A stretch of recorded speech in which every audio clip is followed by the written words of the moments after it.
ઉંદર. તો ચાલો જોઈએ સિંહ અને ઉંદર. એક જંગલ હતું. એ જંગલમાં ઘણા પ્રાણી પક્ષીઓ રહેતા હતા. એ જંગલમાં જંગલનો રાજા એટલે કે સિંહ પણ રહેતો હતો. એક દિવસ સિંહ તો ભરપેટ ભોજન કરીને જંગલમાં ધીમે ધીમે ચાલી રહ્યો હતો. ત્યાં તેમણે એક ઘટાદાર ઝાડ જોયું. તેથી તેને એ ઝાડના છાંયડામાં આરામ કરવાની ઈચ્છા થઈ. અને પછી સિંહભાઈ તો ઝાડના છાંયડામાં આરામ કરવા માટે બેસે છે. સિંહને તો થોડી વાર બેસ્યા પછી ઘસઘસાટ ઊંઘ આવી જાય છે. એ ઝાડના ઢળ પાસે એક દર હતો, જેમાં એક ઉંદર રહેતો હતો.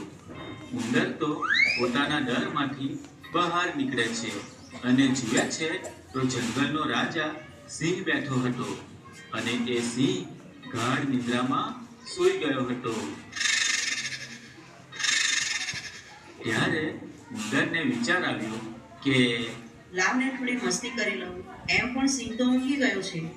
અને પછી ઉંદર સિંહની પૂંછડી વાટે ચાલીને સિંહના પીઠ ઉપર ચડી જાય છે અને સિંહના પીઠ ઉપર દોડાદોડ કરવા લાગે છે. હે હે હે ક્યારેક કૂદકા મારે હે તો ક્યારેક ગુલાટી મારે ને ક્યારેક લપસણી ખાય હે હે હે અને બોલે, અરે ભાઈ વાહ, મજા પડી મજા પડી. હે હે સિંહને તો ગુદગુદી થતા જાગી જાય છે અને જોરથી ગર્જના કરે છે અને બોલે છે, એ કોણ છે?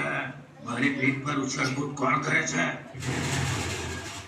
ઉંદર તો સિંહની ગર્જના સાંભળીને ડરી જાય છે અને પછી ઝટપટ દોડતું દોડતું પોતાના દરમાં સિંહ તો આમ તેમ જોવા લાગે છે, પણ એને ત્યાં કોઈ દેખાયું નહીં.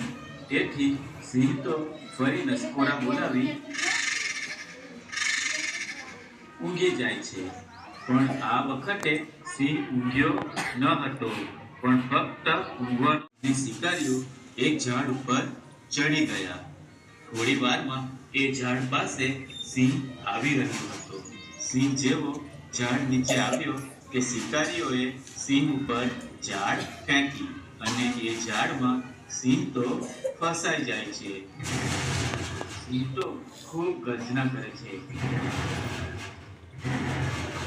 અને ઝાડમાંથી બહાર નીકળવાનો ખૂબ પ્રયત્ન કરે છે, પણ સિંહ ઝાડમાંથી બહાર નીકળી શક્યો નહીં.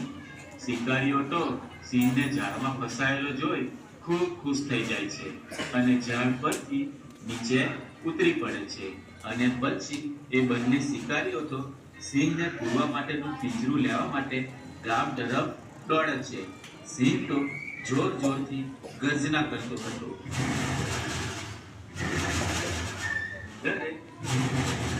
સિંહની આ ગર્જના સાંભળી અને વિચાર્યું કે ચોક્કસ સિંહભાઈ કોઈ મુસીબતમાં ફસાયા છે.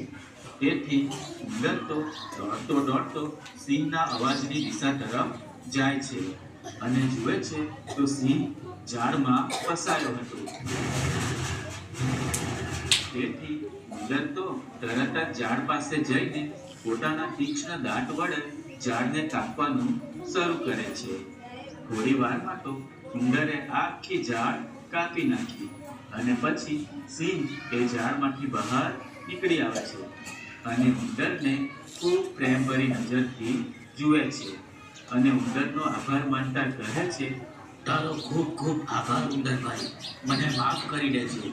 મેં તને નાનો સમજીને તારી મજાક ઉડાવી હતી, પણ આજે તે મારી મદદ કરીને સાબિત કરી દીધું છે કે નાનું હોવું એ પણ કોઈ નાની વાત નથી. તારામાં જે ખાસિયત છે એ બધા પાસે હોતી નથી. તે મારો જીવ બચાવ્યો છે, તેથી હું તને મારો મિત્ર બનાવવા માંગુ છું. શું તું મારો મિત્ર બનીશ? ઉંદર કહે, કેમ નહીં? સિંહ કહે, સારું, તો આજથી આપણે બંને ભાઈ બન અને આજથી તું જંગલનો લિટલ કિંગ. એટલામાં શિકારીઓ તો પિંજરું લઈને આવે છે. સિંહને ઝાડમાંથી બહાર નીકળવાથી ગર્જના કરે છે. શિકારીઓ તો ડરના માર્યા પિંજરાને ત્યાં જ મૂકી પોતાનો જીવ બચાવી ત્યાંથી ભાગી જાય છે. આ જોઈ ઉંદર તો ખૂબ ખુશ થઈ જાય છે અને નાચવા માંડે છે. સિંહ પણ તેની જોડે કૂદવા માંડે છે. પછી ઉંદર કહે, સારું સિંહભાઈ, હવે હું જાઉં છું. સિંહ કહે, અરે ક્યાં જાય છે? મારી પીઠ ઉપર ઉછળકૂદ નથી કરવું. ઉંદર તો સિંહની વાત સાંભળીને ખુશ થઈ જાય છે અને સિંહની પૂછડી વાતે સિંહના પીઠ ઉપર ચડી જાય છે અને પછી કુદાકૂદ કરે છે. અને પછી બંને મિત્રો જંગલમાં હરવા ફરવા લાગે છે. તો બાળ મિત્રો, મજા આવીને આ વાર્તા જોવામાં. બાળ મિત્રો, આ વાર્તા દ્વારા આપણે શીખવાનું છે